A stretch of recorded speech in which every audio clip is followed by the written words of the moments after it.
Hey everyone, it's Amy from Crimson Creations Company, and today I'm going to show you how to take an old family recipe that's written on a note card, upload it onto Silhouette Studio, and change it into a sublimation transfer. Let's get started. Okay, so I already have the Silhouette Studio software open, and you can download this software for free. I have the designer edition. I paid, I think, $99 for the designer edition. It just lets you do extra stuff. I use it for the sole purpose of designing and saving PNG files, but you can do a lot more things with it. The designer edition allows you, like I said, it lets you save PNG files, SVG files, things like that.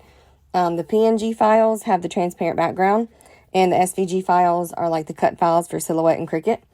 So it's definitely worth the money to me, and I suggest to upgrade, but it's definitely worth downloading the free edition just to learn.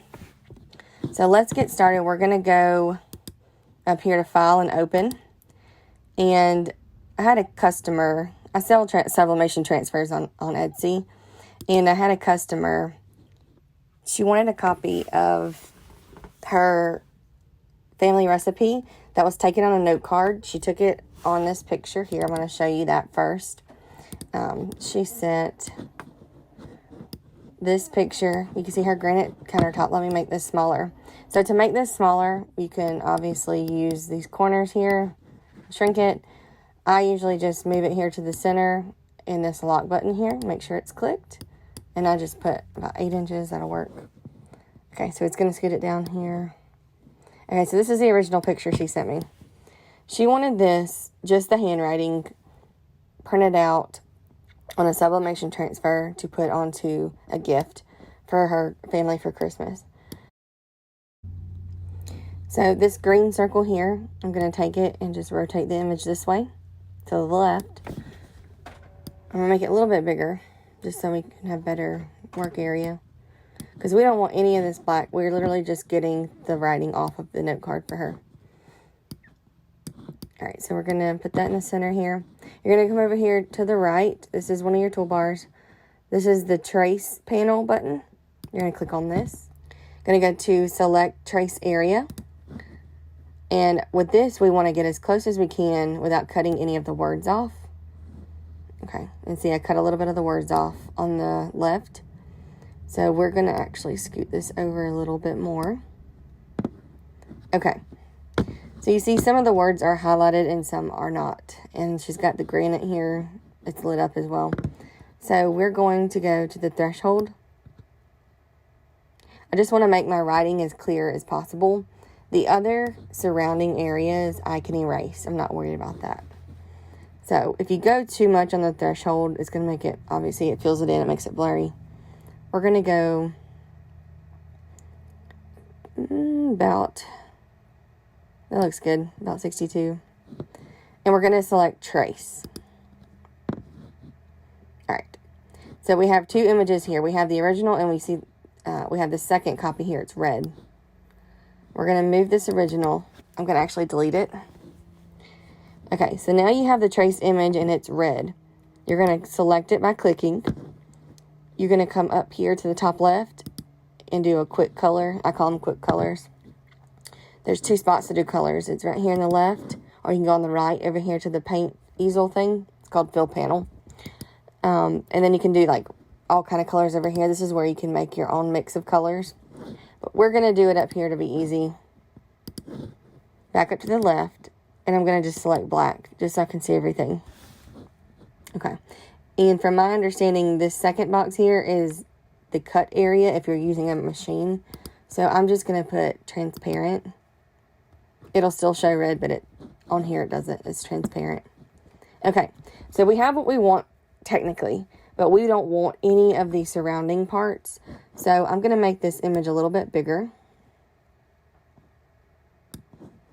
Okay, so we can read all the words. They're clear.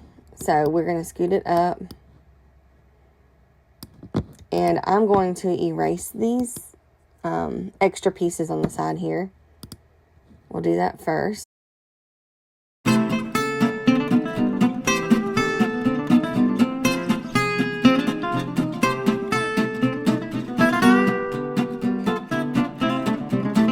Okay, so now I have everything erased on the outside, which was the granite that was in the former picture.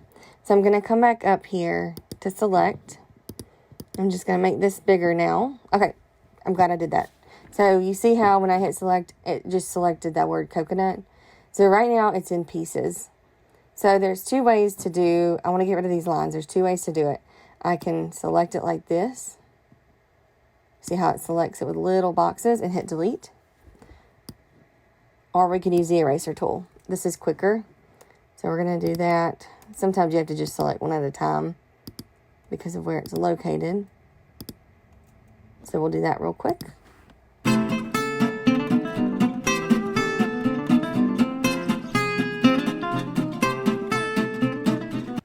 Okay, so now that we have everything done, I'm going to hit my select tool. We're going to drag and drop a box around all of these. You see how these have each individual one has each little box around it. So you can see we missed a couple little dots here and there because that's what the small boxes are. That's fine. They probably won't be able to be seen once it's printed anyways. They're so tiny. So everything's selected now. So you're going to go up here to Object and Group. This is going to make it one object instead of tons of little ones. So you can use this as a print and cut file. You can use this as a sublimation transfer design. I personally sell sublimation transfers. So like I said, this is for a client of mine. She sent me this and wants to do this for Christmas presents. So she wants to have it printed about I think she said 4 inches wide. That's what we're going to do for what she needs it for. So if you wanted to do that, to put it on something small, you can shrink it down. Use your shortcut on Mac and do Command-C, Command-V. It's going to copy and paste. So you can put multiples on a page. I don't need to do that right now. So what I'm going to do is show you how to save it. I'm going to make it large again, just to have it really big. And this outside line is my print line, so I always just keep everything inside of it. We're going to go up to, it doesn't matter if it's selected. I just have it selected. We're going to go to File. Instead of Save, we're going to do Save As. And you could do one of two things. I always saved a hard drive and then I export it onto a jump drive just to keep all my files separate and it doesn't run down my computer. Or if you wanted to save it into the library, you can hit Save to Library. But remember that the more you save on the Silhouette Studio library, it is going to be slower when it uploads, when you open the program to start it, because it has to load everything you have saved. So I'm going to do hard drive, and then I'm just going to label it recipe for customer, and it asks where you want to save it. I always save to downloads just because it's easier for me to find. And then, so if you, for some reason, want to come back in and edit this, leave it as Silhouette Studio V3, and you can come back in and edit this image and add things to it, change colors, erase words, things like that. If you are okay and don't want to do that, you just save it however you need it. So I need it for a PNG file. If you wanted to save it as a JPEG, it's going to have a white background behind it, just like it looks here. The PNG file is going to have a clear background. So basically it's transparent, it's not there. So you can put it on different things, as far as if you're making a mock-up for somebody, different things like that. And SVG is a cut file, but this is way too much to cut. I feel like if you're using a cut file, if you're using it for a cut file. So I'm going to save it as PNG. So you hit OK. And then when you're saving a PNG, you want your DPI, which is dots per inch, to be 300. So I'm always save it as 300. It's going to make it large enough to, when you zoom in, it's not going to be pixelated and blurry. It's going to be nice and crisp and clear. And then I always do transparent background, so it's going to take that white off of it for me. And we're going to save. And we are done. That's simple. I know I probably made this video too long to explain this, but I wanted to show you step by step that it's super simple. You can turn an old family recipe that, would be an awesome gift for, especially if a loved one's passed away, like your grandmother, grandfather, or aunts or uncles, anybody really. just to have their handwriting. It's something special, and it would be a great time to do it now for Christmas. So I hope you enjoyed the video, and please like and subscribe to our channel. I try to post videos every Friday. I've been a little lazy with it lately just because I've been busy with my Etsy page. But go check my Etsy page out if you need any sublimation transfers. I do print them, and they are ready to press, sent straight to your door. All you do is apply it to your shirt. All right. Thank you guys for watching. Have a great day.